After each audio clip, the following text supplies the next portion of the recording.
خپل د 400 چوکۍ نشي ګټلی، د شنغر چوکۍ نشي ګټلی، د نېشنل پارټۍ د تباه او برباد کړه، ټوله ورځ یې کنځلې کوي. لیډر دغسې وي. پېښور کا صوبایي صدر میلو خان او رنګ دې تا ورک شه. زه دلته یو د ګازو بټۍ جوړوم افغانستان کې لوګر کې، د هغه نه ګیس جوړېږي. ګیس څنګه جوړېږي؟ دا د غوا سوباړې به ورکړي.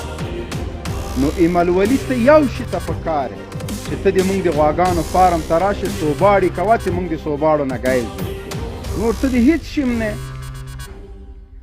کونه دې م ګډېږي، سر دې م ګډېږي. تباه او برباد شي، غرق شي. میلوان مې نه لیده او دغومره خبرې مې نه لیدلې. زما پیج د سره فالو کوي، زه به بیا دوی سره ګورم. ټول پاکستان جورنالستان رسنۍ